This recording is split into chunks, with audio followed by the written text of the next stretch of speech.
What's up everybody, how's it going? Welcome back to another video with me, Daniel. For today's video we're going to be doing a pull EMOM workout, meaning every minute on the minute. We're going to be doing any pull exercise that works the lats and the biceps. So for this one we're going to do my favorite workout, the pull-up. I'm going to be doing 7 pull-ups on the minute every minute for 10 minutes. So 7 reps for 10 minutes will equal 70 pull-ups at the end of this. If you cannot do pull-ups, you can do assisted pull-ups with a band, a TRX machine, or just the regular cable machines. If that's not accessible to you, you can do rows of any kind with dumbbells or a landmine machine or just a horizontal bar. And if even that is inaccessible, bicep curls or dumbbell rows will be fine. You want to pick a number that you can move for a moderate pace. So for this workout I did 7, even though by the end I kind of did fatigue a little, as you will see later on, so I should have maybe done 5. So with that being said, you got to ask yourself, how many reps can I do of a certain movement without compromising form, and then go from there. The point of the EMOM is for you to work for a selected amount of time and rest the rest of the minute. It's kind of like interval training, but the cool thing is that you won't even tell how much volume you've put in because you've kept a low rep and fatigue wasn't at the end. If you are somebody that has never done a pull-up ever in your life and would like to finally be able to, this is a good way to slowly get your body comfortable with pulling that amount of weight and actually moving those working muscles. Say you were to start off with assisted pull-ups and you were to give me 5 good reps where you don't feel tired, and I let you rest for the remainder, 45 seconds. If you just did that for 10 minutes, you will have done 50 assisted pull-ups, something that you probably never did before today. So it's a numbers game, guys. It's just how you want to look at it. Being that it is a pull movement on the posterior side of the body, meaning the back side, the muscles being used are the latissimus dorsi, or lats as everybody knows them as, for the up and down movement. The trapezius, or traps, are for shoulder blade stability. The rhomboids for scapular retraction and shoulder socket rotation, and the teres minor for shoulder joint stability. Those are all backside muscles. And for the anterior, which is the front of the body, you got the coracobrachialis, which is a bicep head, or part of a bicep head, my bad.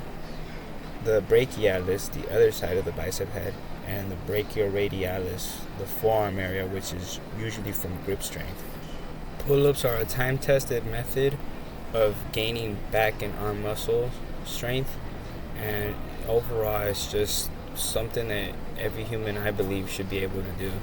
They're great for back and arm muscle activities, such as trying to start a chainsaw with the cord not cooperating, or a lawnmower, whatever machinery, or trying to rake leaves in your yard, or trying to pull somebody off of somebody, trying to bully them, or they're getting jumped in a fight, or you're just trying to pull your crush your way. You need those muscles functioning optimally, and the only way you're going to do it is with a pull-up.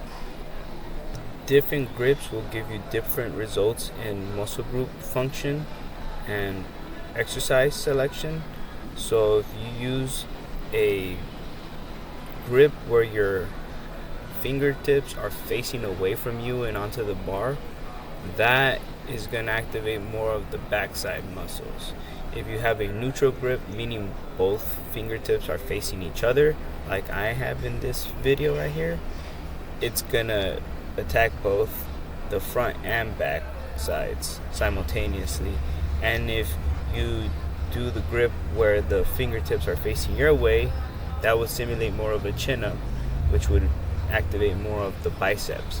So yeah, different grips will give you different muscle group focus. So something to keep in the back of your head.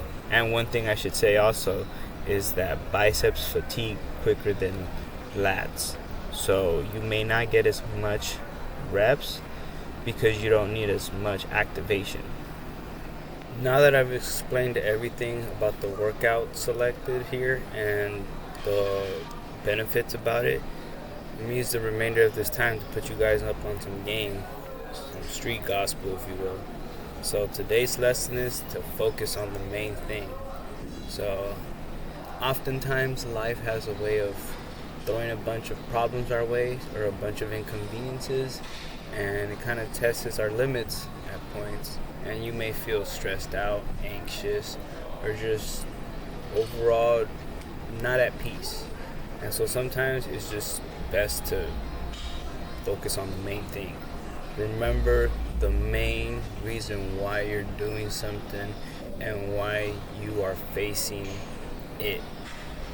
Before I started this channel, I used to just always say, like, you know what, I should be out here on screen to you guys, just saying everything I know that's helped me get ahead in life and try to like just be a light to others.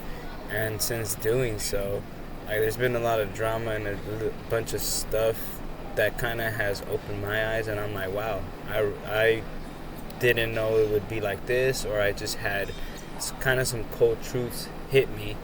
And then I would come to my other job and I would tell my coworker about it, and he'd be dead ass. The first thing he'd say is, you're doing a good job, man.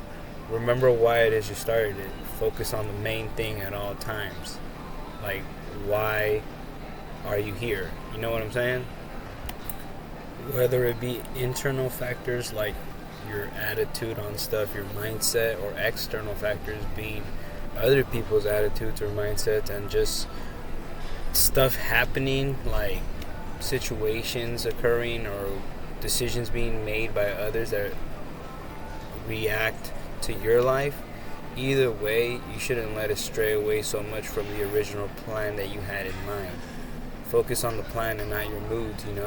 You're gonna go through all kind of motions in life, but you have to be stable and constant. And that's not to say you have to be perfect and never having a bad day, but just don't get so worked up that it changes your whole plan up, if that makes sense. Like, overall, just roll with the punches, really. Like, if it's girl problems, man, go get some money. If it's a weight thing, go to the gym. If it's something that's getting in the way of you getting better, figure out what it is and figure out how to get rid of it so that you can focus on bettering yourself. Don't go where the grass is greener. Water your own garden and let it grow. Anyways, I've given you guys enough game for today. You do what you want with it. But the video's coming up to the end. I'm hitting the last couple of sets. As you can see, I'm over here tuckered out. I'm over here doing them one by one. But my arms were pumped, let me tell you. I had done 70 pull-ups in a matter of 10 minutes. I broke it down to a number I thought was reasonable for me. I have some work to do, and that's what makes it better. I'm going to just do what I said and focus on the main thing. So, yeah, this has been another video for you guys. I hope you enjoyed it. You can get at me at getsomewithdaniel@gmail.com if you would like to inquire for coaching. I will be at LA Fit Universal City from Tuesday to Saturday, mostly mornings. You can inquire about availability. And if I'm not there, you can see me on the web on YouTube, TikTok, and Instagram at getsomewithdaniel as well for the username. I hope you guys try this workout out and give it a try and see if you feel it. If you don't, that's a lie, because what the fuck? I'm kidding. Nah, but overall, I hope to hear back from you guys. Thank you and have a good one. Out.